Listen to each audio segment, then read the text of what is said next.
Hello नमस्कार, स्वागत है आप सभी का हिंदी वितान के यूट्यूब चैनल पर।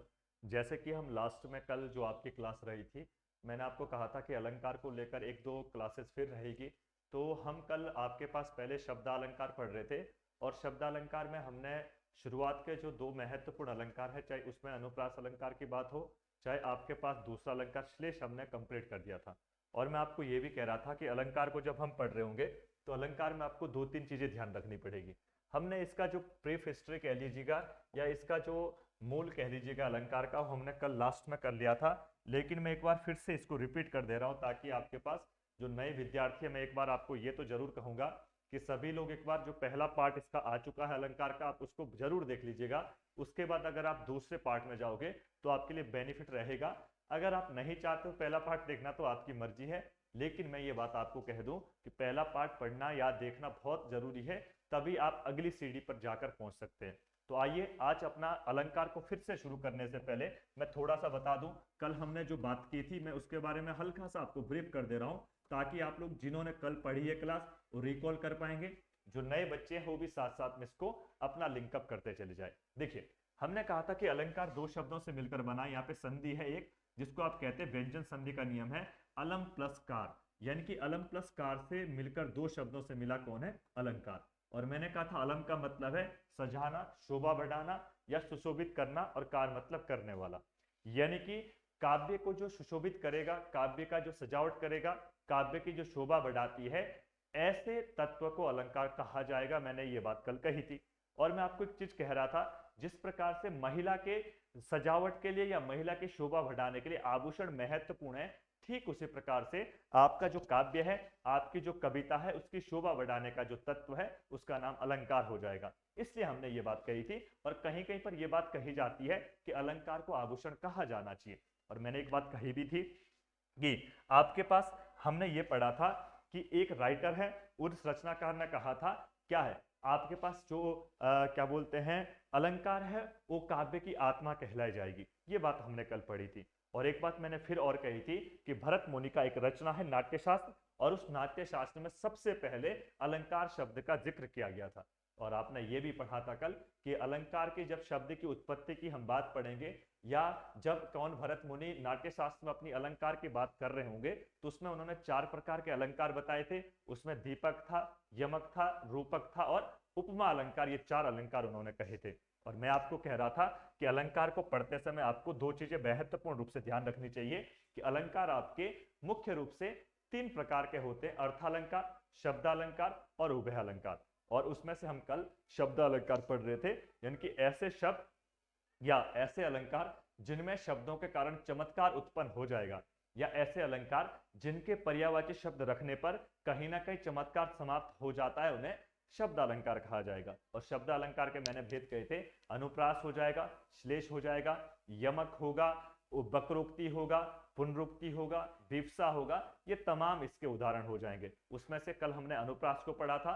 अनुप्रास ऐसा अलंकार जिसमें वर्णों की आवृत्ति होती है, उसे अनुप्रास अलंकार कहा जाएगा। अनु का मतलब है बार बार या पीछे से, प्रास मतलब व्यंजन, जहां पर व्यंजनों की पुनरावृत्ति होती है उसे अलंकार क्या नाम देंगे? अनुप्रास अलंकार कहा जाएगा। और दूसरी बात मैंने कही थी कि अनुप्रास अलंकार के पांच भेद होते हैं। उसमें पहला छह का अनुप्रास, दूसरा वृत्त्यानुप्रास, तीसरा अंत्यानुप्रास, श्रुत्यानुप्रास और लाटानुप्रास। इनको पांचों को हमने कल डिटेल में पढ़ लिया था लास्ट वाली क्लास में। उसके बाद मैंने कहा था श्लेष अलंकार किसे कहेंगे, तो आपने याद किया था जहां पर एक शब्द के अनेक अर्थ निकल सकते हैं, यानी कि अनेकार्थी शब्द जहां पर दिखाई देंगे, यानी कि एक शब्द के दो या तीन अर्थ चिपके हुए होते। श्लेष का मतलब ही है चिपका हुआ, यानी कि जहां पर अर्थ चिपके होंगे उसे श्लेष अलंकार कहा था। जैसे हमने पढ़ा था रईमन पानी राखिए बिन पानी सब सून, पानी गई न उबरे मोती मानुष चून। यानी कि आपके जीवन में पानी का महत्व होना चाहिए। जैसे मनुष्य के जीवन में पानी का महत्व सम्मान है, और वैसे ही क्या है, मोती के क्या बोलते हैं, मोती के चमक है पानी के रूप में, और चोर का क्या है, या सॉरी चूना के क्या है, जल होना चाहिए। ये हमने सारे कल पढ़े थे। और मैंने कहा था एक एग्जाम्पल कहा था, मंगत को देखत पट देती बार बार, यानी कि मांगने वाले को देखकर, पट मतलब दरवाजा और वस्त्र दे देती है मांगने वाले को देखकर। और एक हमने कही थी सुबरन खोजत फिरे कभी व्यभिचारी चोर, यानी कि सुबरन मतलब ऐसे तत्वों को खोजते फिरता है, चाहे कभी अपने शब्दों को खोज रहा है और सुबरन को खोजत पर व्यभिचार स्त्री को खोज रहा है और चोर सोने को खोज रहा है। तो वहां पर हमने तीन तीन अर्थ निकालने का प्रयास किया था। आइए आज उससे आगे की बात कर लेते हैं। आज जो अगला अलंकार हमको पढ़ना है बहुत महत्वपूर्ण अलंकार है। अलंकार का नाम है यमक, और यहां से ऐसा कोई एग्जाम नहीं है जहां पर यह अलंकार नहीं पूछा गया हो। और दूसरी बात आपको ध्यान रखना है, यमक अलंकार आसान है पहचानने में और साथ साथ में ये एग्जाम में पूछा जाता है। अनुप्रास, यमक, श्लेष, उपमा, रूपक, उत्प्रेक्षा, ये 7-8 अलंकार ऐसे जो आपके मुजवान याद होना चाहिए। अगर आपको और अलंकार याद नहीं है, मैक्सिमम मैंने देखा कि एग्जाम के जो 4 ऑप्शन होते हैं इन 4 में से इन्हीं 6-7 में से पूछे जाएंगे। तो अगर आपको ये 4 याद हो जाएंगे तो आपके पास बहुत आसान चीजें हो जाएगी। अब देखो यमक की जब हम बात करेंगे, एक पहला पॉइंट आपको लिखना है क्या है यमक अलंकार कैसा अलंकार है। तो पहली बात, ये शब्द अलंकार है, यानी कि इस अलंकार में शब्दों के कारण चमत्कार होगा, यानी कि शब्द जो है वो इंपॉर्टेंट है और शब्द के स्थान पर जब आप उनके पर्यायवाची रख देंगे तो कहीं ना कहीं अलंकार समाप्त हो जाएगा, इसका ये मतलब है। अब देखो, अब यहां पर अगर परिभाषा पूछी जाए तो याद रखेंगे, यानी कि आपको क्या याद रखना है, जब कोई शब्द 2 या 2 से अधिक बार किसी पंक्ति में प्रयोग किया जाएगा और दोनों बार उनके दोनों के अलग अलग अर्थ होंगे तब उसे यमक अलंकार कहा जाएगा। यानी कि इसका मतलब यह हुआ कि क्या है, जब किसी पंक्ति में या आप कह लो कोई कथन में, जब किसी पंक्ति में 2 या 2 से अधिक, हो सकता है 2 शब्द हो या 2 से भी अधिक शब्द, 2 या 2 से अधिक शब्द, 2 या 2 से अधिक शब्द शब्द 2 या 2 से अधिक शब्द एक जैसे प्रयोग किए जाए, है ना, एक जैसे प्रयोग हो तथा दोनों के अर्थ अलग अलग हो तथा दोनों के अर्थ अलग अलग हो, या दोनों या 2 से अधिक दोनों के अर्थ अलग अलग हो, अलग अलग कह लीजिएगा आप या भिन्न भिन्न कह लीजिएगा, तो उसे क्या कहा जाएगा, उसे यमक अलंकार कहा जाएगा। अब परिभाषा महत्वपूर्ण नहीं है, परिभाषा ऐसे ही पूछता है कि जब किसी शब्द में या जब किसी पंक्ति में एक शब्द 2 या 2 से अधिक बार प्रयोग किया जाएगा और दोनों का अर्थ अलग अलग होगा तब वहां पर यमक अलंकार होना चाहिए। देखो जैसे एक एग्जाम्पल, बहुत आसान तरीका आपने पढ़ा होगा, एक मैं बिल्कुल आसान वाला एग्जाम्पल दे देता हूं तब आगे की बात करूंगा। जैसे आप पढ़ते हैं कनक कनकते 100 गुनी, अभी आया था किसमें, अगर पटवारी का आपने पहला पेपर देखा था जो कैंसिल हो चुका है उसमें ना, कनक कनकते 100 गुनी, कनक कनक ते 100 गुनी ये पूछा था, है ना, 100 गुनी 100 गुनी। आगे आपको पता कि कनक कनकते 100 गुनी मादकता अधिकाय, वा खाए बोराए या पाए बोराए, ये अगली पंक्ति है, लेकिन उससे आपको फिलहाल आपको कोई मतलब नहीं है। हम परिभाषा समझने का प्रयास कर रहे हैं, एक बार परिभाषा को समझते हैं तब मैं सारे एग्जाम्पल करा रहा हूं। देखो हमने परिभाषा क्या कही थी कि किसी पंक्ति में जब एक शब्द 2 बार आए, अब देखो शब्द कौन से है जो 2 बार आ रखे, कनक यहां पर भी है 1 बार और कनक यहां पर भी है 2 बार। आपने कहा एक शब्द कम से कम 2 या 2 से अधिक बार होना चाहिए, तो यहां पर एक शब्द 2 बार आ गया। अब आप ये नहीं कहेंगे कि क की पुनरावृत्ति हो गई, वहां पर तो हमने कहा था कि क के बाद क आना चाहिए, लेकिन ये दोनों मैच नहीं होना चाहिए पूरे शब्द, वहां पर व्यंजन आपके क्या होने चाहिए थे, मैच, वो आपका अनुप्रास अलंकार है। लेकिन यहां पर व्यंजन की आवृत्ति ना होकर यहां पर तो पूरा शब्द ही आपका क्या हो गया, आवृत्ति हो गया। और आपने कहा जब कोई 2 शब्द एक जैसे होंगे और दोनों के अलग अलग अर्थ होंगे, इसका मतलब आपको ध्यान रखना है, एक कनक का अर्थ यहां पर सोना है, सोना मतलब गोल्ड वाला, है ना, सोना मतलब सोने वाला नहीं, और एक कनक का मतलब है धतूरा, क्या है, धतूरा, धतूरा। और ये धतूरा क्या होता है, अगर आप पहाड़ों में जाएंगे तो ये धतूरा क्या होता है, ये ऐसे मतलब इस पदार्थ को खाने से नशा हो जाता है, तो ये दोनों अलग अलग अर्थ हो गए। अब आपने कहा था कि अगर हम किसी शब्दालंकार में उसके स्थान पर उसके पर्यायवाची देख लो, सोने का कनक का पर्यायवाची क्या हो गया, सोना, कनक का पर्यायवाची क्या हो गया, धतूरा। अगर हम इसके स्थान पर दोनों के क्या करें, पर्यायवाची शब्द रखेंगे तो अलंकार जो यहां पर पुनरावृत्ति हो रही थी, अब इसका मतलब क्या, सोना धतूरा ते 100 गुनी, इसका मतलब यहां पर जो अलंकार था यानी कि जो पुनरावृत्ति हो रही थी अब वो समाप्त हो चुकी है। अगर हम ये वर्ड रखेंगे इसका मतलब आप ऐसा नहीं कर सकते हैं, जब हम ऐसा नहीं कर सकते हैं तो इसका मतलब अलंकार शब्द अलंकार है। अब इसका अर्थ अगर निकालने का प्रयास करेंगे तो आपने कहा पहले का अर्थ अलग दूसरे का अर्थ अलग होगा, तो ऐसे शब्दों को क्या कहेंगे, यमक अलंकार कहा जाएगा। और इसका अर्थ क्या होता है आप सबको पता है, कनक कनकते 100 गुनी मादकता अधिकाय, यानी कि कनक, जो सोना आपका कनक है, उस सोने से धतूरा जो है, इनकी दोनों की तुलना कर रखी है। तो कहने का मतलब यह है कि जो धतूरा नाम का क्या है, खाद्य पदार्थ कह लीजिए, या ऐसा पदार्थ है जिसको खाने से नशा चढ़ता है, सोना उससे भी 100 गुना अधिक है। देखो क्या है, 100 गुनी, मतलब सोना उससे भी क्या है, 100 गुना ज्यादा आपका इफेक्टिव है। यानी कि अगर सोना किसी को प्राप्त हो जाएगा, तो धतूरा तो एक ऐसा पदार्थ है जो खाने से आपको क्या नशा चढ़ेगा। लेकिन सोना, या कोई व्यक्ति अमीर धनवान पैसेवान हो जाएगा, तो उसके पास धन आने से भी उस पर इतना नशा हो जाता है कि वो अपने नशे में इतना मद हो जाएगा कि गरीब आदमी कुछ समझेगा नहीं, गरीब का शोषण करेगा, गरीब का पैसा मार देगा, गरीब को धमकियां देगा, गरीब को बोलेगा जो करना है कर ले, तेरे से क्या होता है। इसका मतलब यहां पर यही कह रखा है। अगर इस पूरी पंक्ति को मैं लिख दूं यहां पे, तो इस पूरी पंक्ति को आप क्या करेंगे, ये लिखेंगे जरा, कनक कनकते 100 गुनी, तब मैं बात कर रहा हूं ना, कनक कनक कनक कनकते 100 गुनी, कनक कनकते 100 गुनी, कनक कनकते 100 गुनी। अगली पंक्ति है कनक कनकते 100 गुनी, मादकता अधिकाय, मादकता अधिकाय, अधिकाय, अधिकाय, ये पहली पंक्ति है।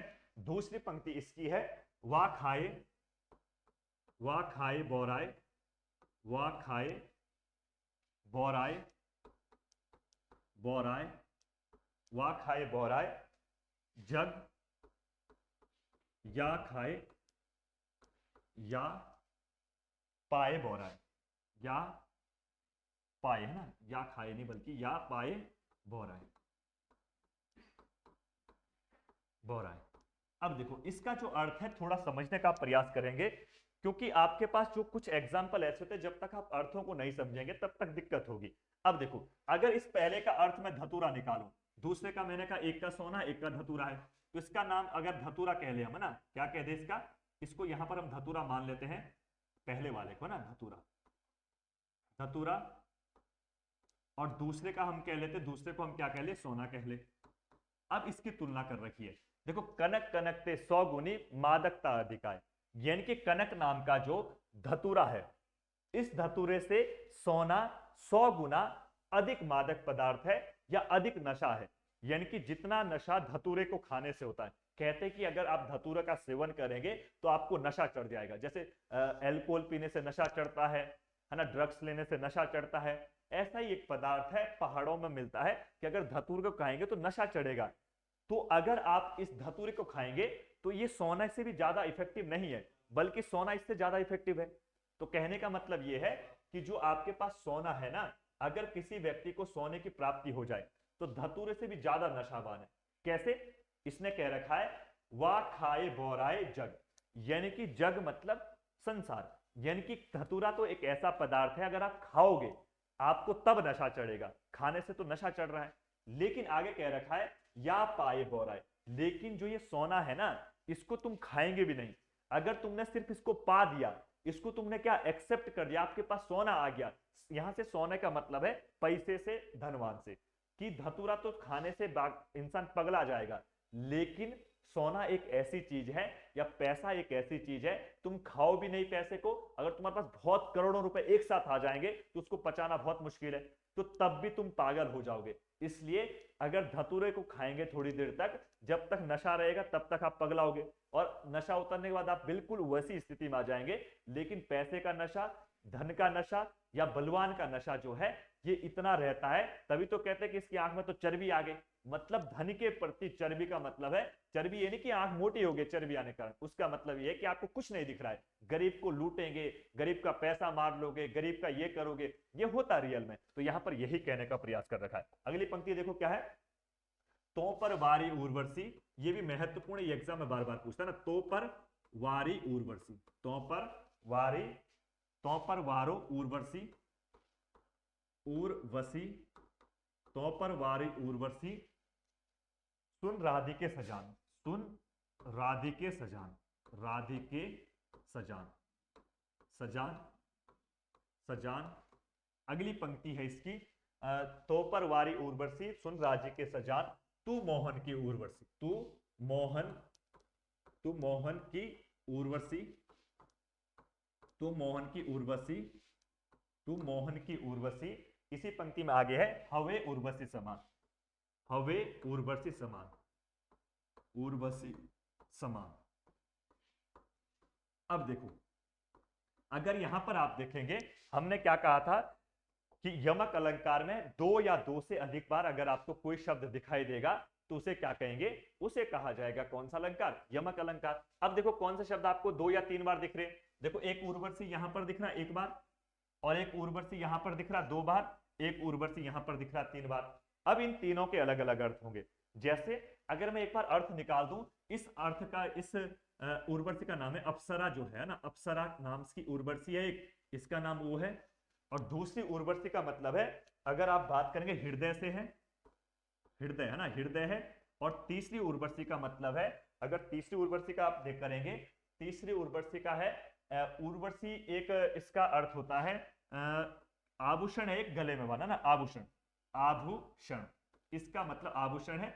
और ये आभूषण जो है गले में बांधे जाने वाला आभूषण है, ठीक है। अब देखो, अगर आप पहली पंक्ति को देखो, तो पर वारी उर्वशी सुन राधिके सजान, यानी कि मैं जिस उर्वशी की बात कर रहा हूं, ये उर्वशी जो है, ये उर्वशी वो उर्वशी नहीं है जो यहां पर दे रखा, कौन सी, अप्सरा। यानी कि एक उर्वशी वो है जो एक क्या है, अप्सरा है, कहां पर, परलोक पर। या आप कह सकते हैं उर्वशी नाम की एक क्या है, अप्सरा है। मैं उस उर्वशी की बात नहीं कर रहा हूं, मैं जो उर्वशी की बात कर रहा हूं, उर्वशी कौन है, वो राधिके सजान का मतलब है कि राधा की, या आपके पास कृष्ण की जो क्या है, राधा है, यानी कि कृष्ण की जो राधा है, हम उसकी बात कर रहे हैं, हम अप्सरा वाली उर्वशी की बात नहीं कर रहे। पहला मतलब इसका यह। दूसरा है तू मोहन की उर्वशी, मोहन मतलब कृष्ण भगवान की, ये जो राधिका जो उर्वशी है, ये कृष्ण भगवान की उर्वशी मतलब हृदय, ये कृष्ण के हृदय में, यानी कि कृष्ण के दिल में जो बसती है, ये वाली उर्वशी है। हवे उर्वशी समान, इसका मतलब जो ये उर्वशी आपके दिल में बसती है, हृदय में बसती है, ये ठीक उसी प्रकार से कृष्ण के आभूषण, यानी कि गले में टांगने वाला जो आभूषण है, ये वैसे कृष्ण के मन में बस रही है। इसका मतलब अगर मैं फिर से इसका डिटेल एक्सप्लेन करूं, तो इसका मतलब ये है कि जो अप्सरा उर्वशी है, हम उसकी बात नहीं कर रहे, हम राधिका मतलब कृष्ण की राधा की बात कर रहे हैं। दूसरी पंक्ति में कह रखा है तू मोहन की उर्वशी, यानी कि जो ये उर्वशी है, ये मोहन मतलब कृष्ण भगवान के हृदय मतलब दिल में बसने वाली उर्वशी है। हवे उर्वशी समान, और कृष्ण के जो दिल में बसने वाली है, वो ठीक उसी प्रकार से बसती है जैसे किसी मनुष्य के गले में जो आभूषण बसता है, ठीक वैसे ही आपके क्या है, राधिका भी कृष्ण भगवान के गले में बसती है, हृदय में बसती है। इसके ये तीनों के ये अर्थ हो जाएंगे, ठीक है। नेक्स्ट देखो, अगला हम करते हैं। अगला जो आपके पास एग्जाम्पल मैं कर रहा हूं, एक एग्जाम्पल आप लिखेंगे, सबकी बेगम बेगम है, सबकी बेगम बेगम है, सबकी बेगम बेगम है, बेगम है। यहां पर देखो, अब इसका अर्थ देखो, यहां पर अगर आप ध्यान देंगे, यहां पर बेगम नाम के दो शब्द आपको दिख रहे होंगे। देखो एक बेगम यहां पर है और एक बेगम यहां पर है। किसी पंक्ति में जब दो शब्द एक जैसे होंगे तो वहां पर यमक अलंकार होना चाहिए, पहली पहचान तो यही है। अब दोनों के अलग अलग अर्थ होना चाहिए। तो देखो, सबकी बेगम बेगम है, इसका मतलब एक बेगम तो हम कहते हैं, अगर आप मुस्लिम धर्म के लोगों को सुनेंगे तो बेगम साहिबा कहते हैं अपनी पत्नी को। एक बेगम का मतलब क्या, पत्नी है, क्या है, पत्नी है, इसका मतलब पत्नी है। और एक बेगम, अगर इसको तुम अलग अलग करोगे तो बे और गम, गम मतलब दुख, बे मतलब बिना गम के, बे मतलब बिना और गम, इसका मतलब सबकी जो पत्नियां हैं, जिन्होंने शादी विवाह कर दिया होगा उनको पता है कि सबकी जो पत्नियां वो बिना गम की है ही नहीं, मतलब पत्नी मिल जाए तो गम ही गम है। इसका मतलब कि सबकी बेगम बेगम है, कि जितनों की पत्नियां हैं, जितनों की शादी हो रखी है, उनके पास गम ही गम है, इसका यह मतलब है। बिना गम की पत्नियां हो ही नहीं सकती, ये कह रहा है। तो एक का मतलब पत्नी है, एक बेगम का, एक बेगम का मतलब है गम मतलब दुख, बे मतलब बिना गम के, ऐसे कहा रखा है। तो ये दोनों के अलग अलग अर्थ हो गए, तो इसको आप ऐसे समझेंगे, ठीक है।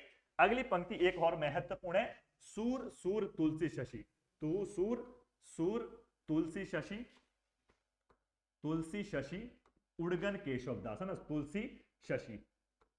अब इतनी पंक्ति में लिख रहा हूं, बाकी आगे पे तो अलंकार है नहीं, तो उसको हम पूरा ऐसे ही लिख लेंगे, सूर सूर तुलसी शशि उड़गन केशव दास, अब के कवि उद्धोत सम, जहां तहां करी प्रकाश।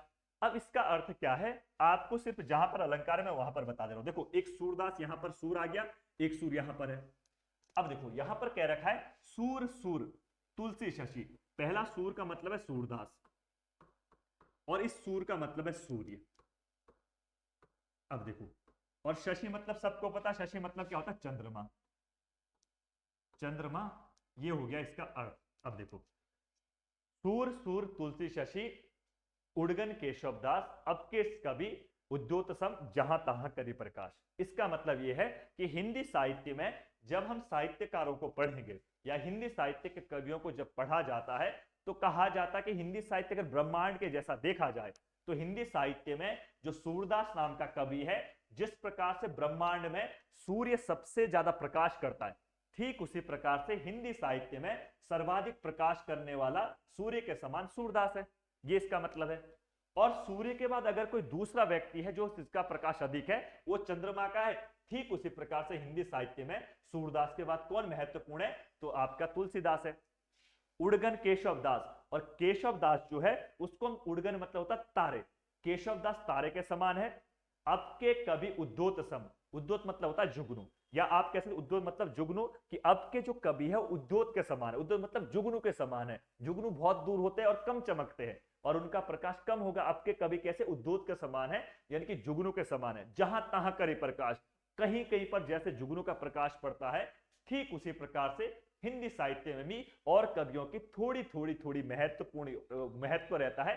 बाकी ये 2 या 3 कवि महत्वपूर्ण है, ये यहां पर कहा गया है। तो सूर्य सूरदास है, चंद्रमा कौन है? तुलसीदास है, केशव दास को तारा कहा गया है, बाकी सब कवि जुगनू के समान चमक रहे हैं, ऐसा यहां पर कहा गया है। अगली हम एक पंक्ति फिर देख लेते हैं आपके लिए जो महत्वपूर्ण हो सकती है, बाकी सारी हमको नहीं करनी है। एक अगली पंक्ति आती है, हरि बोला हरि गया हरि के पास। हरि बोला हरि बोला हरि बोला हरि सुना, हरि गया हरि के पास, हरि गया हरि के पास, हरि के पास, ये आपने सुना होगा ना। यहां पर हरि हरि बार बार आ रखा है, बाकी आगे पंक्ति क्या है उससे ज्यादा मतलब आपको नहीं है। अब देखो यहां पर इसका मतलब है कि हरि जो है वो आपको पास, देखो हरि यहां पर भी है और हरि अगर आप देखेंगे तो हरि पीछे भी आपको दिख रहे, हरि हरि हरि और हरि। हमने कहा 2 या 2 से अधिक बार एक शब्द दिखेगा, लेकिन अलग अलग अर्थ होना चाहिए। अब देखो एक हरि का नाम है मेंढक, इस हरि को मेंढक भी कहते हैं। आपने पढ़ा कि हरि का मतलब क्या है? हरि हम भगवान को भी कहते हैं, हरि कृष्ण को भी कहते हैं, हरि विष्णु को भी कहा जाता है, हरि मेंढक को भी कहते हैं, हरि वानर बंदर को भी कहते हैं, और हरि आप क्या है सांप को भी कहते हैं। तो ये अनेकार्थी शब्द है। तो यहां पर जो पंक्ति में इसका अर्थ है, प्रसंग में वो क्या है? एक मेंढक है और एक सांप अर्थ है। अब समझो जरा इसका क्या अर्थ कहना चाह रहा है ये। अगर आप समझेंगे, हरि बोला हरि सुना, यानी कि हरि मतलब मेंढक। मेंढक बोला कैसे? मेंढक कैसे बोलता है? अगर आप देखेंगे बरसात में टट टट टट टट टट कर रहा है। अब मेंढक जैसे टट्टर करके बोला, हरि ने बोला, क्या बोला? हरि ने ट्र, और मेंढक ने क्या है? ट्र। जैसे इसने टर करके बोला मेंढक ने, तो हरि सुना। अब सुना किसने? सांप ने। और सांप ने सुना, ओ भाई साहब मेंढक उधर टट्टर कर रहा है। और कहते हैं कि जो सांप है वो मेंढक को खा लेता है, डस लेता है, या उसको अपना निवाला बना देगा।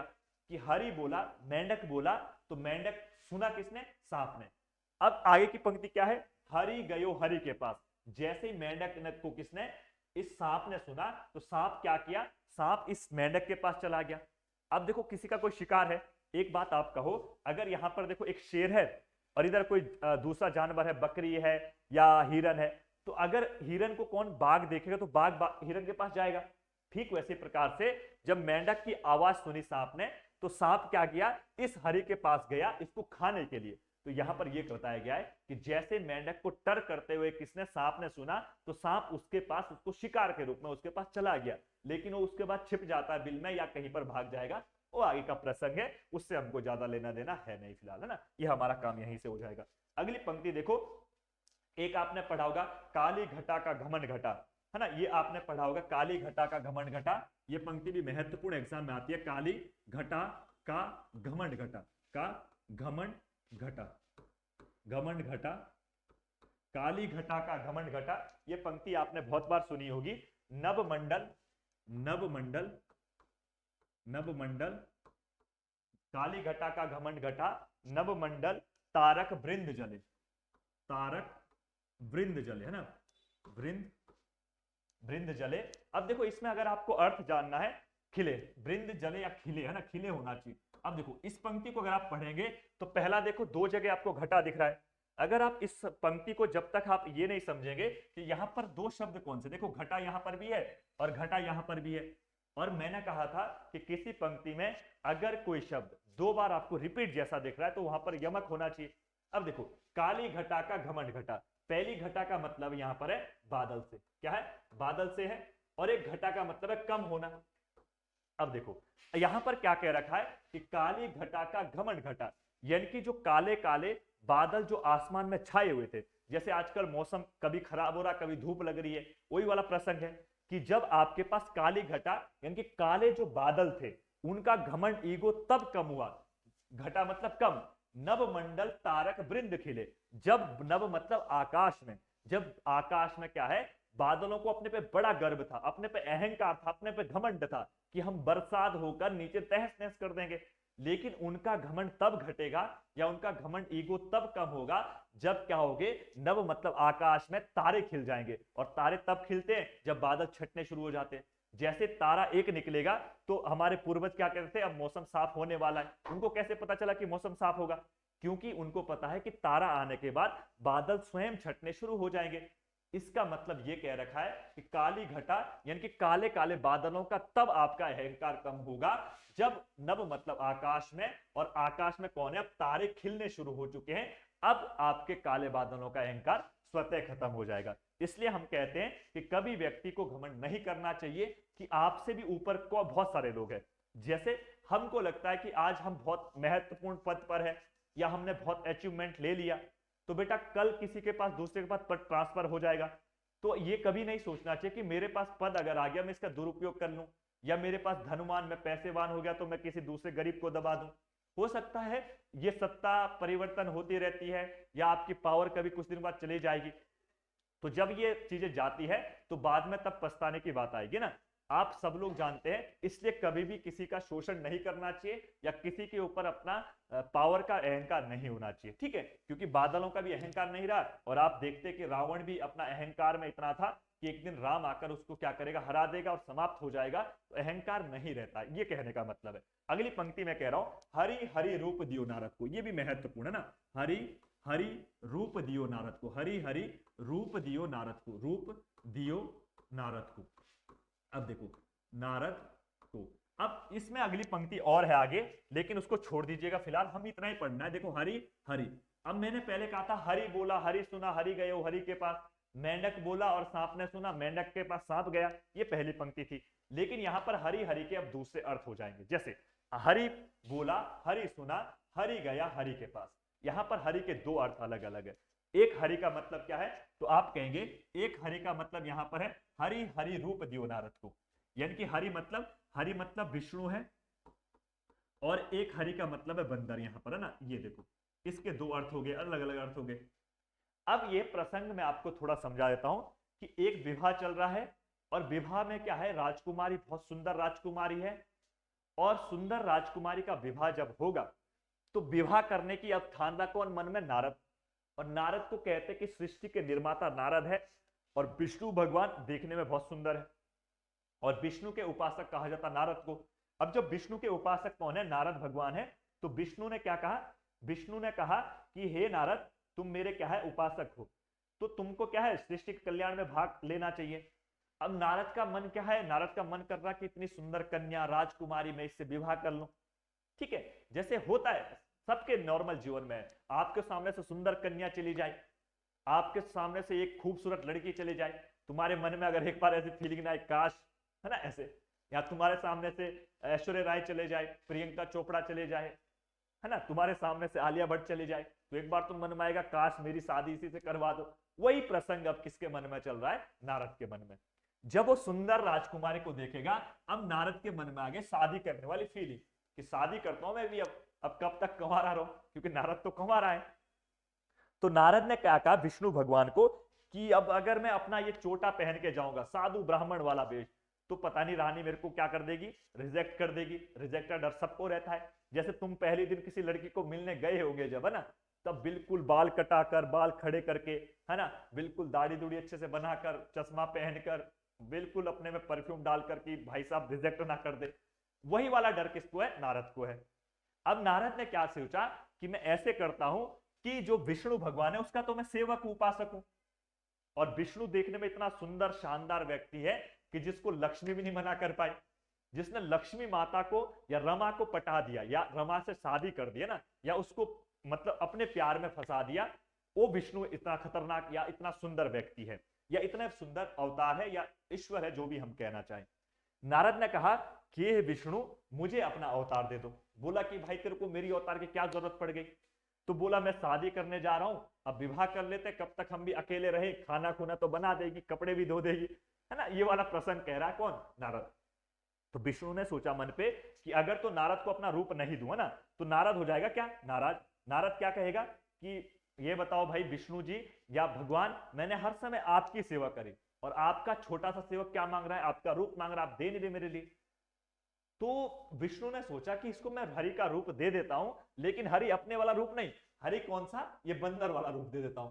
अब मजे की बात देखो, अब कहा जा नारद खुश रह, तेरे को मैंने हरि का रूप दे दिया, अब जा तू शादी में। अब उस समय ऐसे तो था नहीं कि सेल्फी लेता नारद की, देखता हूं कैसे लग रहा हूं, है ना। आजकल हम तो ये देखते जरा कुछ चीज ली, फोटो फोटो खींच के सेल्फी सुल्फी लेके तब देख लिया अपने फोन में। नारद को अंधा विश्वास है विष्णु पर कि अपना ही रूप दे रखा मेरे को हरि वाला। भाई साहब वो गया बिल्कुल चौड़ में ना, और आगे बैठ गया सबसे आगे, ले भाई रानी के सामने। और रानी उसको देखकर गुस्से में, रानी उसकी तरफ देखे और गुस्सा है, और नारद को लग रहा है कि रानी तो मेरे को ही घूर रही है।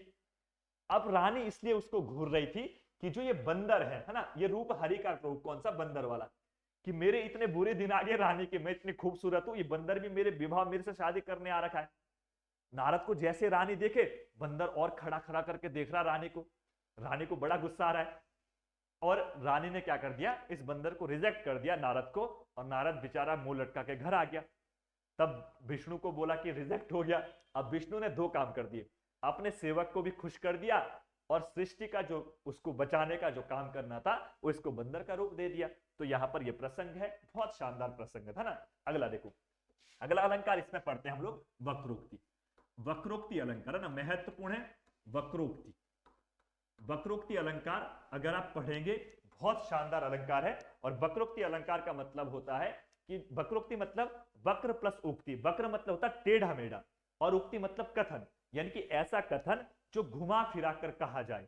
वक्रोक्ति मतलब आप कह सकते हैं कि कटाक्ष के रूप में कोई चीजें कहना, यानी कि आप अपनी बात डायरेक्ट किसी को कहते भी नहीं है, और इशारे इशारे में उसके लिए कोई ना कोई कमेंट या उसकी शिकायत भी कर देते हैं। जैसे कोई तुम्हारा सामने से जाएगा, तुम उसका मजाक उड़ाना चाह रहे हो, बोलते वाह आज तो तुम है, और हंस के भी बोल दिया। अब वो सामने वाला बोल रहा मैं अच्छा लग रहा हूँ कि बुरा लग रहा हूँ, इतना उसको खुद पे डाउट होने शुरू हो गए। वही वाली बात है। वक्रोक्ति मतलब होता है जब कोई बात आपने ऐसे बात कह दी कि उसको आगे वाले को जजमेंट ही नहीं हो रहा है। इसका मतलब जब बात किसी एक आशय से कही जाए और सामने वाला उसका कोई दूसरा अर्थ जानबूझकर लगा दिया जाए, उसे वक्रोक्ति कहा जाएगा। तो यहाँ की जो परिभाषा है बहुत इंपॉर्टेंट परिभाषा है, यहां से परिभाषा पूछता है। तो परिभाषा आप लिख सकते हैं कि जब वक्ता या बात है ना, जब वक्ता कोई बात जब वक्ता कोई बात एक आशय से कहे, एक आशय से कहे ना, आशय मतलब होता बोलने से, आशय से कहे, और श्रोता कह लो या सुनने वाला ना, और सुनने वाला कह लो या श्रोता कह लो, श्रोता जानबूझकर है ना, जानबूझकर उसका अन्य अर्थ निकाल ले, अन्य अर्थ निकाल ले। अब देखो यहां पर यह कह रखा है कि अगर आप ध्यान देंगे कि जब वक्ता द्वारा मतलब बोलने वाला किस और आशय मतलब कुछ और कथन कहना चाह रहा है, लेकिन श्रोता सुनने वाला जानबूझकर उसका कोई अलग अर्थ निकाल दे। जैसे मैंने कहा कि ऊपर चलते हैं, है ना। अब देखो मैं श्रोता हूं और आप मेरे को सुनने वाले, मैंने कहा ऊपर चले। अब मैंने ऊपर कहा था कि उपले तरफ जाना है, और तुमको भी पता कि ऊपर जाने की बात कर रहे, तब हम जानबूझ के क्या बोलते हैं, भाई साहब अभी नहीं जाना, अभी छोटी उम्र है, अभी कहां ऊपर जाना है। तो मतलब आपको पता है मैंने ऊपर जाने की बात दूसरे जगह की, और तुमने अर्थ जानबूझ के क्या निकाल दिया, ऊपर मतलब बिल्कुल ऊपर ही चले जाओ रोज के लिए। तो इसका मतलब ये होता है कि वक्ता द्वारा या किसी एक व्यक्ति द्वारा जब कोई एक अर्थ से आशय कहा जाए, कोई बात कही जाए, और सामने सुनने वाला श्रोता उसको जानबूझकर कोई अन्य अर्थ निकाल दे, तो उसे क्या कहा जाएगा, वक्रोक्ति अलंकार कहा जाएगा। आइए इस एग्जाम्पल को देख लेते हैं। यहां पर दो चार एग्जाम्पल बहुत महत्वपूर्ण है और बार बार परीक्षा में उन्हीं से तीन चार से पूछा जाता है। उनमें से एक अलंकार, या जितने भी तीन चार है मैं सारे कर दे रहा हूं यहां पे। एक आप कहेंगे कौन द्वार पर, कौन द्वार पर, कौन द्वार पर, कौन द्वार पर हरि में राधे, हरि में राधे, हरि में राधे, ये एक पंक्ति है। इसी की दूसरी पंक्ति है, अगर आप उस दूसरी पंक्ति को देखेंगे, अन्य पंक्ति इसकी है, अगली पंक्ति आप देखेंगे इसकी, अगली पंक्ति इसकी है, क्या वानर का, क्या वानर का, क्या वानर का, क्या वानर का काम यहां, काम यहां। अब देखो, अगर इस पंक्ति को आप समझने का प्रयास करेंगे तो इस पंक्ति में एक बात कही गई है, अगर आप लोगों को ध्यान रहेगा कि इस पे क्या कह रखा है, देखो कौन द्वार पर हरि में राधे। देखो पहली पंक्ति में क्या कह रखा है, कौन द्वार पर, द्वार मतलब दरवाजे पर, और पीछे प्रश्न पूछा गया है। अब ये प्रसंग में आपको अगर बता दूं, जब तक आप प्रसंग को नहीं समझेंगे तब तक चीजों को करने में मजा है नहीं। फिलहाल यहां पर जो प्रसंग है, ये आपके पास प्रसंग है राधा और कृष्ण के बीच का। और आपको सबको पता, राधा और कृष्ण जो है ये प्रेम प्रेमिका है। क्या है, ये प्रेमिका है इसकी, किसके, कृष्ण भगवान की। और राधिका का जो प्रेम है, प्यार है, वो कौन है, कृष्ण भगवान है। अब समझो, अब इसमें क्या कह रखा है जरा देखिए। देखो कौन द्वार पर हरि में राधे। अब जब दोनों प्रेम प्रेमिका राधा और कृष्ण में लड़ाई झगड़ा हो जाएगा, तो लड़ाई झगड़ा होने के बाद इन पे एक चीज क्या होती है, यहां पर क्या होता है, इन दो का जब पंगा होगा तो रूठने के बाद आपने देखा होगा अधिकतर जो प्रेमिका होती है रूठ कर दरवाजे के अंदर, क्या कमरे के अंदर चली जाएगी, अंदर से कुंडी मार देगी, है ना। तब आपने देखा होगा यहां पर भी यही हुआ कि राधा कृष्ण में झगड़ा हुआ, प्रेम के या प्रेमिका के बीच में कुछ हो गई, ऊपर नीचे नोक चोक जो भी हुई, लेकिन राधा नाराज होकर कहा चली गई, कमरे के अंदर, है ना, ये कमरा है, इसके अंदर चली गई। अब इसका खोपड़ा तो खराब हो ही रखा था, प्रेमिका ने या प्रेमी ने उसको कुछ कह दिया, तो इसने सीधा कमरा बंद करके चटकन मार दी। अब बाहर से जो प्रेमिका है या प्रेमी है, इसने सोचा मनाने तो पड़ेगा, क्योंकि वो तो रूठ के चली गई। अब शाम को खाना कौन बनाएगा, झाड़ू पोछा कौन करेगा ना, कृष्ण को बड़ी टेंशन हो गई। तो गया, इसने नोक किया, दरवाजा खटखट किया। अब अंदर राधा को तो पता है कि मेरे को मनाने तो कौन, कृष्ण ही आ रहा होगा जो जिससे मैं रूठी हूं। तो इसने पूछा प्रश्न, क्या, कौन द्वार पर, कि दरवाजे पर कौन है। तो प्रश्न जब पूछा तो बाहर से कौन, बाहर तो कृष्ण है। तो उसने कहा हरि में राधे, हरि मतलब कृष्ण, यानी कि हे राधा राधे, हे राधा मैं बाहर कृष्ण हूं जो दरवाजे को खटखट कर रहा हूं, जिसने तेरे को रूठा रखा है, ऐसे बोल रहा है। अब अगली पंक्ति में इसने क्या कह दिया, अब इसने तो क्या कहा कि मैं हरि मतलब मैं हूं कृष्ण, ये बात थी। अब सुनने वाली कौन है, राधा। अब ये जानबूझकर दूसरा अर्थ निकाल देगी हरि का। अब हरि, मैंने कहा इससे पहले कि हरि के बहुत अर्थ होते हैं। हरि का मतलब बंदर है, हरि का मतलब कृष्ण है, हरि का मतलब विष्णु है, हरि का मतलब मेंढक है, हरि का मतलब सांप है। तो यहां पर इसने क्या किया, राधा ने जानबूझकर हरि का मतलब बंदर निकाल दिया। अब देखो कितना मजेदार प्रसंग है, क्या बानर का काम यहां। अब ये कह रही है कि अगर तुम हरि हो, अगर तुम हरि हो तो मेरे दरवाजे क्यों खटखट कर रहे, तुम बंदर यहां कर क्या रहे हो। मतलब हरि मतलब बंदर, कि जो तुम बंदर यहां पर मेरे दरवाजे खटखट कर रहे हैं, तुम्हारा मेरे दरवाजे पर क्या काम है, जाओ अपने जंगल चले जाओ। मतलब यहां पर देखो इसने जानबूझकर क्या कर दिया, कृष्ण भगवान कह रहा कि मैं हूं कृष्ण, है ना, तुम्हारा दरवाजा खटखट करने वाला। और राधा ने बोल दिया कि तेरा बंदर का यहां पर कोई काम नहीं है, निकल यहां से ना, ऐसे बोल रही है। अब मजेदार तो प्रसंग है ही, तो ये वाला आपको देखना है। यहां पर तो कहने वाला कुछ और कह रहा है और सुनने वाला उसका जानबूझकर अर्थ और निकाल रहा है, उसको पता है। अगर तो ऐसा होता कि पता नहीं था तब और चीज है, लेकिन जब जानबूझकर होगा तब वहां पर वक्रोक्ति हो जाएगा। अगला देखो, अगला एक पंक्ति है बहुत महत्वपूर्ण है और बहुत अच्छा है ना, भिक्षुक को, भिक्षुक, भिक्षुक गो कित को राधे, है ना, भिक्षुक गो कित, भिक्षुक गो कित, भिक्षुक गो कित, कित को गिरजे, गिरजे, है ना, कोगित गिरजे। अगला है सो तो, सो तो, सो तो मांगन, सो तो मांगन को बलि द्वार, बलि द्वार गयोरी, गयोरी। अब देखो इस पंक्ति का अगर आप अर्थ समझने का प्रयास करेंगे थोड़ा सा, देखो पहली पंक्ति में आप देखो भिक्षुक को, भिक्षुक गो कित को गिरजे, यानी कि यहां पर जो प्रसंग है पहले आप समझिएगा तब हम आगे की बातें करेंगे। देखो जो प्रसंग कह रखा है ये लक्ष्मी और पार्वती के बीच एक प्रसंग चल रहा है, लक्ष्मी और पार्वती। आप सब लोग जानते हैं पार्वती भी क्या है, शिव की पत्नी है, और लक्ष्मी रमा किसकी है, विष्णु की पत्नी है, विष्णु की पत्नी है, और ये किसकी है, शिव की पत्नी है। अब पत्नियों के बीच बड़ी होड़ चलती है जब पति की इंसल्ट हो, पति की बेइज्जती हो।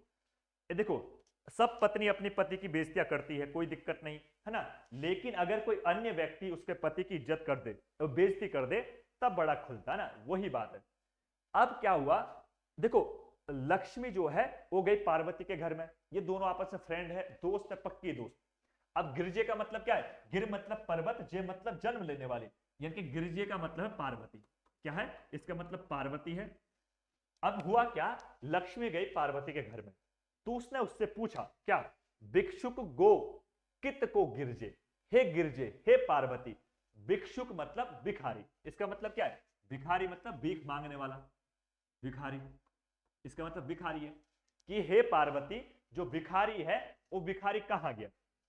अब देखो मैं आपको एक बात कह रहा हूं, मैंने आपको क्या कहा कि जब दो पत्नियों के बीच में जब पति के ऊपर सम्मान की बात आती ना तो पत्नियां एक दूसरे की खिंचाई कर देती है, तो यहां पर भी वही प्रसंग है कि शिव और पार्वती क्या है, पति पत्नी है, और यहां पर विष्णु लक्ष्मी पति पत्नी है, और लक्ष्मी किसके घर जा रही है, पार्वती के घर जा रही है, और बोल क्या रही है। अब देखो भिक्षुक गोकित के राजे, यानी कि हे पार्वती वो भिखारी कहां जा रखा है। अब भिखारी किसके लिए बोल रही है, शिव के लिए। अब किसी के पत्नी को कोई भिखारी, पति को भिखारी बोल दे, वहीं चपाटे मार दे। अब दोस्ती भी रखनी है किस साथ, लक्ष्मी के साथ। अब इसने क्या किया, जानबूझकर इसने, इसको पता चल गया कि भिखारी जैसा तो मेरा पति है, ना तो नहाता धोता है और ऊपर चोटा बांधा हुआ है, उसके लिए बोल रही है, तो इसने जानबूझकर अब दूसरा अर्थ निकाल दिया। अर्थ क्या निकाला, सो तो मांगन को बलि द्वार गयो। अब बलि का मतलब यहां पर ब्रह्मा है ना, ब्रह्मा। अब देखो अब ब्रह्मा के पास मांगने कौन जा रखा है, पार्वती का, लक्ष्मी का पत्नी विष्णु। अब इसने कहा कि जिस भिखारी की बात तुम कर रहे हो ना वो भिखारी तो मांगने जा रखा है, बल कहां गया मांगने, ब्रह्मा के द्वार जा रखा है, उसके घर जा रखा है। पार्वती के कपाल में हो गया दर्द कि वहां तो कौन जा रखा, मेरा पति, यानी कि इसने इसके पति को क्या भिखारी कह दिया। इसने बोला हाँ जिस भिखारी की तुम बात कर रहे हैं वो भिखारी ब्रह्मा के घर जा रखा मांगने। अब देखो दोनों ने अपने पतियों की सम्मान भी, रक्षा भी कर दी और दोस्ती भी बचा दी, तो इसी को वक्रोक्ति कहा जाएगा। मतलब जब कहने वाला कुछ और बात कहना चाह रहा है और सुनने वाला या श्रोता जो है वो जानबूझकर उसका कोई और अर्थ निकाल दे तब उसे वक्रोक्ति कहा जाएगा ना। इसके एक दो एग्जांपल हम फिर कर लेते हैं, और एक एग्जांपल आपने पढ़ा होगा बहुत बार, वो कबूतर वाला तो सबको याद होना चाहिए क्योंकि बहुत बार एग्जाम में पूछा गया है। अब देखो उस एग्जाम्पल को अगर आप देखेंगे, एक कबूतर देख हाथ में, ये भी ऐसा ही प्रसंग है कुछ है ना, एक कबूतर देख हाथ में ना, एक कबूतर देख हाथ में, एक कबूतर देख हाथ में, पूछा अपर कहां है, पूछा अपर कहां, पूछा अपर कहां। दूसरी पंक्ति इसी की है, उसने कहा अपर कैसा ना, उसने कहा अपर कैसा, उसने कहा अपर कैसा, वह उड़ गया सपर है, उड़ गया सपर है। अब देखो अगर आप इस पंक्ति को समझेंगे ना, ये जो प्रसंग है इसको पढ़ने से पहले मैं अगर प्रसंग की बात नहीं करूंगा तो आपके पल्ले नहीं पड़ेगी बात। अब प्रसंग जो है ये है शाहजहां और नूरजहां के बीच का, किसका, शाहजहां और नूरजहां। और शाहजहां को तुम लोग सब लोग जानते होंगे क्योंकि तुम लोग सब जेएस पढ़ते हैं। नूरजहां शाहजहां, अब शाहजहां सॉरी शाहजहां नहीं बल्कि शाहजहां की पत्नी तो मुमताज है ना, ये जहांगीर है, जहांगीर है, जहांगीर। जहांगीर। अब देखो जहांगीर जो है ये भी क्या मुगल राजा है, इसकी क्या पत्नी का नाम नूरजहां है। अब इनके घर में 2 कबूतर है और हम कहते हैं कि पेट एनिमल से हमको बड़ा प्यार होता है और अधिकतर महिला जो लोग होती है या जो लड़कियां हैं उनको तो महिलाओं से बड़ा प्यार होता है इनसे, जानवरों से। लड़की अगर घर में कोई बच्ची है किसी के या कोई छोटी सी लड़की है, अब घर में बाकी चीज हो ना हो, बिल्ली कबूतर कुत्ते ये सब चीजें मिल जाती है, मतलब महिलाओं को ज्यादा प्रेम कहते हैं और कहते हैं कि बड़ी विनम्र होती है लड़की है ना। तो इनके घर में भी 2 कबूतर है और इन 2 कबूतरों से प्रेम किसको है, इस जहांगीर को बड़ा प्रेम है। और उस समय तो पहले के जमाने में क्या होता था, राजा जब लड़ने जाता था ना, लड़ने ऐसे तो नहीं है कि आज के जैसे रिमोट से क्या है बटन दबाया और मिसाइल कहीं पर अगले जाके और तबाह कर दिया जैसे रूस आजकल यूक्रेन को कर रहा है, लेकिन उस समय ऐसा नहीं था। राजा को लड़ने जाना पड़ता था, रानी घर पे है और उसका इंतजार कर रही है कि कब हमारे आएंगे वापस। अगर तो राजा 100 शरीर वापस आया तो युद्ध जीत गए, अगर युद्ध हार गए तो राजा की अस्थियां लेके आ जाते थे। तो वही प्रसंग है इससे ना। अब देखो राजा कहां है, युद्ध में जा रखे, राजकुमारी नूरजहां उसका वेट कर रही है कि कब आएगा। और राजा के पास 2 कबूतर है, राजा को उनकी बड़ी याद आ रही है ना, क्योंकि उनके क्या बोलते हैं जानवर कह लीजिए, पक्षी जो है, जानवर ही नहीं कहेंगे बल्कि पक्षी जो है पालतू है, तो उनकी बड़ी याद आ रही है। अब नूरजहां कर रही है किसका, इस जहांगीर का प्रतीक्षा कर रही है, अपने बालकनी में बैठी है और बालकनी में उसने क्या, एक कबूतर उसके हाथ पे रखा हुआ है। यही प्रसंग है उस समय, ठीक है। और इधर से कहा जहांगीर आगे युद्ध से वापस, युद्ध जीत के। तो जहांगीर ने देखा बालकनी पर नूरजहां है, इसके हाथ में कबूतर तो एक ही है, दूसरा कबूतर कहां होगा। अब उसको पूछने के लिए इसने ये बात कही है जो यहां पर कही गई है। अब देखो इस प्रसंग को, एक कबूतर देख हाथ में, पूछा अपर कहां है। अपर मतलब होता है दूसरा, इस अपर का मतलब क्या है, दूसरा। दूसरा इसका मतलब क्या है, दूसरा है। अब आप कहेंगे यमक जैसी बात है, बिल्कुल यमक जैसी है। यमक का ही एक होता है वक्रोक्ति जो अलंकार है, वो यमक का, देखो काकू की वक्रोक्ति होता है, काकू की यमक होता है, एक वक्रोक्ति अलंकार है। तो वक्रोक्ति कह लीजिए इसको, या इसको यमक का एक पार्ट भी आप कह सकते हैं, लेकिन यमक के रूप में कभी कभी इसको वक्रोक्ति पूछ लेता है, तो वक्रोक्ति भी आप ध्यान रखेंगे। अब देखो एक अपर यहां पर है, इस अपर का मतलब कुछ और निकलेगा। देखो अब देखो यहां पर एक कबूतर देख हाथ में, पूछा अपर कहां है, कि जब जहांगीर ने नूरजहां के हाथ में कबूतर देखा तब उससे प्रश्न किया कि हे नूरजहां, तुम्हारे हाथ में तो एक ही कबूतर है, दूसरे वाला कहां है। नूरजहां ने तो ये पूछा, जहांगीर ने किससे, नूरजहां से, कि एक कबूतर तुम्हारे हाथ में, दूसरा कहां है। अब इसको पता है कि ये कबूतर के बारे में पूछ रहा है, लेकिन उसने जानबूझकर अर्थ दूसरा निकाल दिया। उसने कहा अपर कैसा, अपर मतलब ओ प्लस पर, यहां पर इसने ओ और पर अलग कर दिया। पर मतलब पंख और ओ मतलब नहीं। तो इसने कहा, किसने, नूरजहां ने, कि बिना पर के कैसे, बिना पंखों के बोल रहे तुम इस कबूतर को। और इसको क्या किया, वह उड़ गया सपर है, और हाथ में पकड़ा और ऐसे छोड़ दिया किसके तरफ, जहांगीर की तरफ, कि तुम कह रहे कि बिना पर के, अपर है ये, तो मैंने उड़ा के देख लिया तो सपर है, इसमें तो 7 पर है इसके, ये तो उड़ गया। तो मतलब जहांगीर ने पूछा क्या था कि दूसरा कबूतर कहां है, लेकिन उसने अर्थ क्या निकाला, बिना पर के। तो जानबूझकर जब दूसरा अर्थ निकाला जाएगा तो उसका नाम क्या होगा, वक्रोक्ति अलंकार हो जाएगा। इसको आप ध्यान रखेंगे। और ऐसे प्रसंग बहुत है, आपने एक पढ़ा होगा, अति गौरवशाली मालिनी, अति गौरवशाली मालिनी आज सुधा वर्षणी को बरसाती नहीं, निज कामिनी को प्रिय गो, निज कामिनी को प्रिय गो औषा मालिनी कभी पाती नहीं है ना। ऐसे करके एक प्रसंग है और इसमें कहा गया है कि जो प्रेमिका है या प्रेमी है उनके बीच में लड़ाई झगड़ा हो जाएगा, और जानबूझकर क्या है, अब प्रेमी उसको मनाने के लिए क्या कह रहा है कि तुम तो गाय के समान हो, बिल्कुल बोलती नहीं है, मौन रहती थी, आज तुम बड़ी नाराज नाराज लग रही हो, मेरे तरफ देख भी नहीं रही है ना। तो उसमें अब वो तो उसके लिए क्या कर रहा है, उसकी प्रशंसा कर रहा है प्रेमी, लेकिन प्रेमिका जानबूझकर उसका एक दूसरा अर्थ निकाल देगी। क्या कहेगी कि तुम तो चाहते हो कि मैं कभी बोलूं नहीं, तुम्हारे सामने जैसा तुम कहे वैसे मेरे से काम करवा दो, ऐसा बिल्कुल नहीं होगा है ना, तुम्हारी चल रही घर में, हम तो ऐसे ही बस यहाँ खाना बनाने झाड़ू पोछा करने वाले, वो वाला प्रसंग आपने पढ़ा होगा है ना। तो आज हमारा जो वक्रोक्ति अलंकार है वो हमने कर लिया है। और इसके बाद एक विप्सा बचा हुआ। विप्सा में मैंने आपको कहा है जहां पर विप्सा जैसी बातें होगी बहुत आसान होता है पहचानने के लिए। और विप्सा में सीधा आप कर सकते हैं कि जो आपके पास विस्मय आदि बोधक शब्द कहीं पर भी दिखे उन सभी को विप्सा कहा जाएगा। तो विप्सा अलंकार लास्ट करेंगे और विप्सा अलंकार के बाद शब्दालंकार समाप्त हो जाएगा। इसके बाद अर्थालंकार के उपमा, उपमेय, रूपक, उत्प्रेक्षा, मानवीकरण वगैरह 3-4 बचेंगे और उसमें से उपमा और उपमेय आप कह लीजिए, उपमा या उत्प्रेक्षा और रूपक और एक उसमें से क्या बोलते हैं मानवीकरण। ये 4-5 या आप कह सकते हैं अतिशोक्ति पांचवा अलंकार है। ये महत्वपूर्ण है, एक क्लास फिर हो जाएगी कभी अगर बाय द वे मुझे मैं कर लूंगा। लेकिन आप इसको ये मान के चलिए कि शब्द अलंकार का लगभग आज समाप्त है। अब देखो, विप्सा का मतलब होता है विस्मय आदि।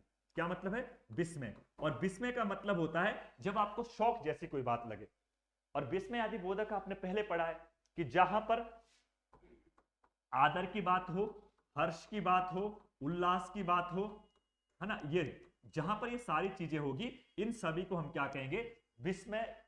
विस्मय कह सकते हैं या विप्सा अलंकार का भाग कहा जाएगा। जहां पर कहीं पर दो दुख, सुख, हर्ष, विषाद, घृणा, जुजुक्सा ऐसी कहीं पर भी घटना होगी, इन सभी को क्या है? विप्सा अलंकार का उदाहरण कहा जाता है।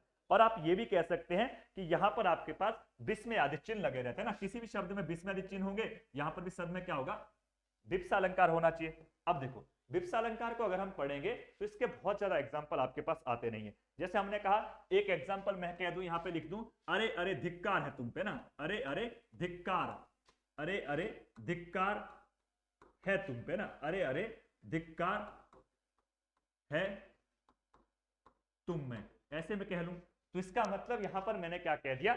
ये आपके पास विस्मयवादी चिन्ह कह दिए कि अरे अरे धिक्कार है तुम पे, मैं तुमसे घृणा जैसी बात कर रहा हूं, मेरे तुम पे मतलब जुजुक्सा आ रही है, मैं तुमको देख के बिल्कुल ऐसे मुझे अच्छा नहीं लग रहा है, तो अरे अरे धिक्कार है तुम पे, मैंने ऐसे कह दिया। या मैंने कह दिया शिव शिव क्या कहते हो, ऐसा मत कहो, तो मैंने क्या कर दिया? मेरे को आश्चर्य हुआ, शिव शिव ऐसा मत कहो भाई, है ना, ये क्या हो गया? विस्मय आदि हो गया। राम राम ये क्या हो गया? ऐसे एग्जाम्पल होंगे। तो ऐसे जो एग्जाम्पल रहते हैं इन सभी को यहां पर रखा जाएगा।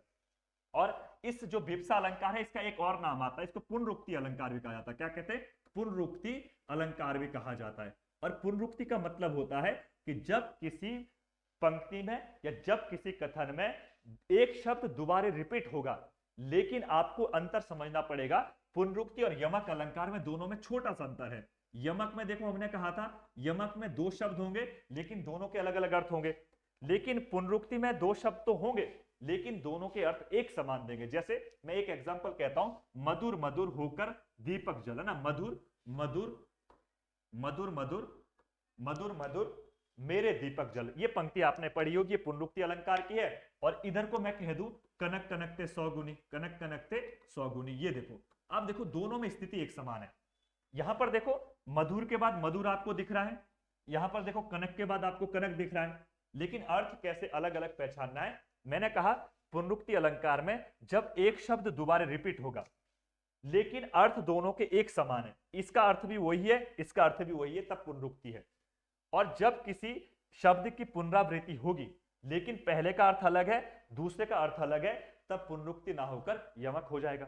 जैसे मैंने कहा कि मधुर मधुर मेरे दीपक जल, इसका मतलब है कि दीपक मतलब, जो दीपक मतलब आप कह सकते हैं लाइट को कह सकते हैं, कैंडल को कह सकते हैं, या आपने जो दीपक जो जलाते हैं आप, वाला दीपक है कि हे दीपक जब तुम जलोगे तो मधुर मतलब होता कि आराम आराम से मजे मजे से जलो, दोनों का एक ही मतलब है, इसमें परिवर्तन कुछ नहीं हो रखा है। लेकिन यहां पर देखो कनक कनक का मतलब क्या हुआ? एक का मतलब सोना है, एक का मतलब धतूरा है। तो जहां पर दो शब्द एक जैसे होंगे वहां पर अलंकार दो ही होंगे, या तो क्या यमक होगा या आपका पुनरुक्ति होगा। अगर आपको लग रहा है कि दोनों शब्दों के अलग अलग अर्थ है तो वहां पर अलंकार कौन सा? यमक हो जाएगा। अगर आपको सेंस लग रहा है कि दोनों शब्दों के एक जैसे अर्थ दे रहे हैं तब वहां पर पुनरुक्ति अलंकार, या आप कह सकते हैं वहां पर विप्सा अलंकार हो जाएगा। यह महत्वपूर्ण रूप से आपको ध्यान रखना चाहिए। तो आज की जो वार्तालाप थी, हमने शब्द अलंकार को लेकर अपने सारे जो बातें थी वो पूरी कर ली है। कुछ एग्जाम्पल हो सकते हैं कि मैंने कवर नहीं किए होंगे, उसको आप अपना किताब से, गाइड से, जो भी आप पढ़ते होंगे, रेफरेंस बुक वगैरह, वहां से देखने का प्रयास कर लीजिएगा। बाकी मैंने कहा था कि टेलीग्राम पर आप जुड़ जाइएगा, नीचे मैं आपके पास जो अगले एग्जाम्पल है 40-50 वहां पर मिल जाएंगे। तो आप सभी लोगों से लास्ट में जाते बार एक रिक्वेस्ट रहेगी कि आप सभी लोग चैनल को सब्सक्राइब करिएगा, जो नए लोग हैं, और जो पुराने लोग हैं वो अपने दोस्त के साथ में, अपने फ्रेंडों के साथ में या अपने मित्रों के साथ में चैनल को जरूर शेयर करिएगा। ये आपके लिए एक कर्तव्य है या आप लोगों का एक सहयोग रहेगा, और आपके सहयोग, आपका जो प्यार प्रेम मिलेगा वो एक मोटिवेशन का काम करता है। एक टीचर के लिए एक मोटिवेशन एक चीज होती है कि जब उसका विद्यार्थी या तो सक्सेस हो जाए और दूसरा उसकी सराहना।